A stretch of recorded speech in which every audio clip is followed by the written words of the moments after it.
Bismillahirrahmanirrahim. Alhamdulillahirrabbilalamin. Wassalatu wassalamu ala ashrafil anbiya wal mursalin Sayyidina Muhammad sallallahu alaihi wasallam alladhi mahallahu bihi dhulama wa ahyal anama wa akhraja bihi an-nasa minadh dhulumati ila nur wa ala alihi wa ashabihi wa man tabi'ahu bi ihsanin ila yaumiddin, amma ba'du. Baik pemirsa sekalian yang dirahmati oleh Allah Subhanahu wa taala. Pertama-tama saya ucapkan terima kasih kepada saudara saya Syekhul Islam yang sangat gencar sekali, yang sangat semangat sekali dalam menyampaikan dakwah Islam. Dalam hal ini saya mungkin akan berperan untuk mendakwakan bagaimana pembagian harta waris itu secara Islam.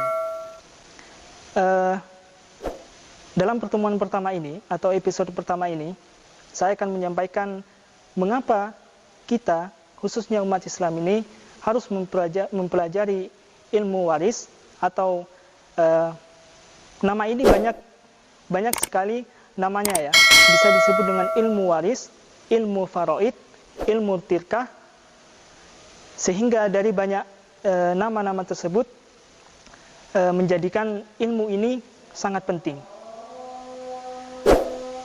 Pemirsa yang dimuliakan oleh Allah Subhanahu wa taala, dalam kita mempelajari ilmu apapun itu, baik ilmu waris atau disebut dengan ilmu mawaris, atau ilmu tafsir, ilmu hadis, ilmu nahu, atau ilmu-ilmu yang lainnya yang seputar keislaman, maka kita harus memperhatikan 10 hal, ya.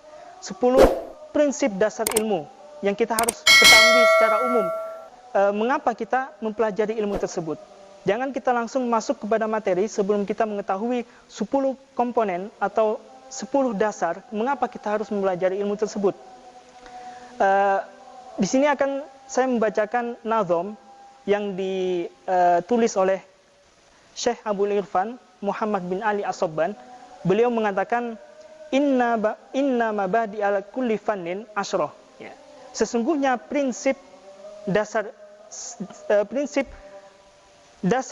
disiplin ilmu semuanya itu ada 10 komponen, yang dimana kita harus mengetahui 10 komponen tersebut. Yang pertama adalah al-haddu, ya. Yang pertama adalah al-haddu wal mawdu'u thumma tsamarah wa nisbatun wa fatluhu wal wadi'. Wal ismu al-istimdad wal hukmu syari' masailun wal ba'du bil ba'di iktafa wa man daraj jami'a hazza syarafa, kata beliau. Apa 10 komponen atau mabadi atau dasar 10 dasar prinsip ilmu yang harus kita ketahui? Yang pertama itu adalah al-haddu, yaitu ta'rif. Definisi apa dari definisi ilmu mawaris itu, atau apa ilmu tafsir itu, atau apa ilmu hadis itu. Wal maudhu, ya, judul. Kenapa kok dinamakan ilmu mawaris dan lain sebagainya. Namun saya tidak akan detail dalam menjelaskan atau mensyarah dari nazam tersebut, karena waktunya ini sangat singkat sekali. Maka yang terpenting di situ adalah samarah, ya. Apa sih buah atau tujuan daripada kita mempelajari ilmu mawaris, ya. Kenapa kita dari pertanyaan di awal tadi disebutkan mengapa kita harus mempelajari ilmu mawaris? Yang pertama itu adalah ada ancaman Allah Subhanahu wa taala, ya. Apa ancaman Allah Subhanahu wa taala? Kalau kita melihat di dalam surah An-Nisa, setelah di awal-awal surah An-Nisa kita mengetahui bahwasanya pembagian waris itu sangat jelas dan gamblang. Bahkan Allah Subhanahu wa taala menurunkan atau membagikan angka-angka itu secara pasti. Mengapa Allah Subhanahu wa taala menurunkan atau turun tangan langsung, bukan manusia yang membagikan? Karena itu agar Allah Subhanahu wa taala tidak ingin menjadikan pembagian waris itu secara tidak adil. Makanya Allah Subhanahu wa taala langsung turun tangan. Kembali kepada ancaman tadi, apa ancaman Allah Subhanahu wa taala? Setelah Allah Subhanahu wa taala menjelaskan secara gamblang apa itu pembagian secara detail, laki-laki itu mendapatkan berapa, suami, istri, ibu, anak dan lain sebagainya mendapatkan berapa, itu sudah jelas. Maka Allah Subhanahu wa taala menutup pembagian tersebut dengan mengatakan, dan ini merupakan ancaman bagi kita semua. Allah Subhanahu wa taala berfirman, "Wa may ya'sillaha wa rasulahu wa yata'adda hududahu yudkhilhu naran khalidan fiha wa lahu 'adzabun muhin, kata Allah Subhanahu wa taala. Wa may ya'sillah, kata Allah, barang siapa yang bermaksiat, wa may ya'sillah wa rasulahu, barang siapa yang bermaksiat kepada Allah dan Rasulnya, wa yata'adda hududahu, dan melanggar atas hududnya, atas apa peraturan yang Allah Subhanahu wa taala tetapkan, yaitu yang dimaksud dengan hududahu di sini adalah ilmu mawaris, ya. Wa may ya'sillah wa rasulahu wa yata'adda hududahu yudkhilhu naran khalidan fiha. Maka Allah Subhanahu wa taala akan memasukkan dia ke dalam api neraka jahanam, naran khalidan fiha. Yang perlu kita garis bawahi di sini adalah khalidan fiha. Ya, Allah Subhanahu wa taala langsung mengatakan kekal, ya, kekal di dalamnya, khalidan fiha. Yang menjadi pertanyaan kita adalah mengapa Allah Subhanahu wa taala menghukumi kekal ketika yata'adda hududahu, yaitu melanggar ketentuan, dalam artian di sini adalah melanggar ketentuan tidak membagikan harta secara waris secara Islami. Mengapa kok khalidan fiha, ya?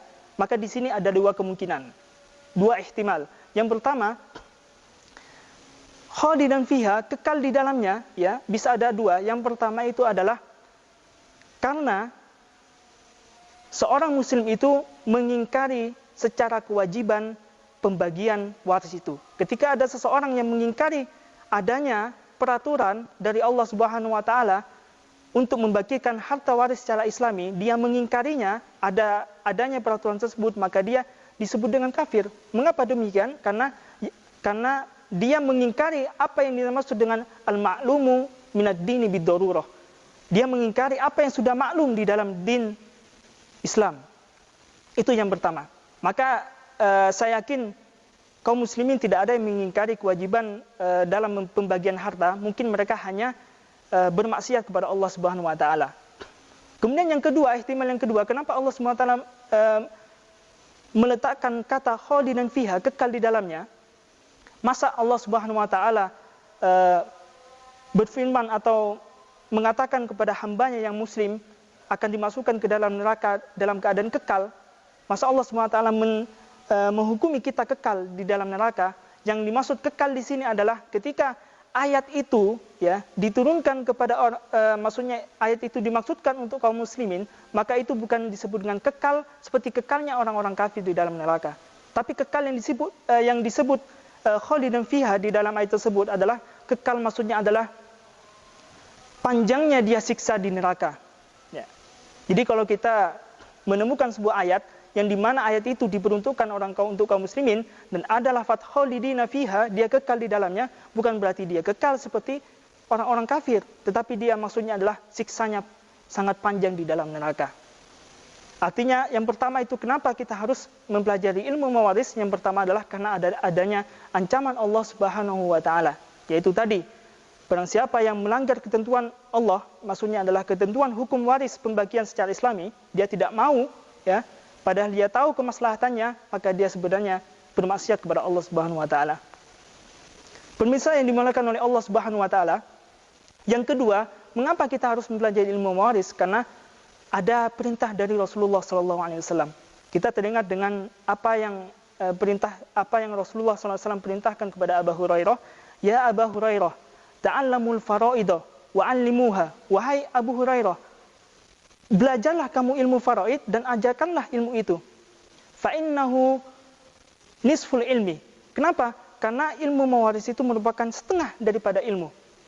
Wa innahu yunsa. Karena ilmu mawaris itu akan dilupakan oleh kaum muslimin. Karena kita melihat zaman sekarang sedikit sekali orang yang ahli dalam pembagian ahli waris itu. Bahkan sebagian kaum muslimin melupakan ilmu tersebut. Padahal ilmu tersebut sangat penting untuk kita pelajari. Wa huwa awwalu syai'in ma yunza'u min ummati, kata Rasulullah sallallahu alaihi wasallam. Dan ilmu mawaris merupakan pertama ilmu yang akan dicabut oleh Allah Subhanahu wa taala. Jadi kenapa kita mempelajari ilmu mawaris? Karena ada perintah Rasulullah kepada Abu Hurairah, dan ini perintah kepada kita semua untuk mempelajari ilmu mawaris karena ilmu itu sangat penting. Itu yang kedua. Kemudian yang ketiga adalah mengapa kita harus mempelajari ilmu mawaris? Karena dengan ilmu mawaris itu kita bisa mendamaikan di antara keluarga yang sangat bersengketa di dalam memperebutkan harta waris yang diwariskan oleh si mayit.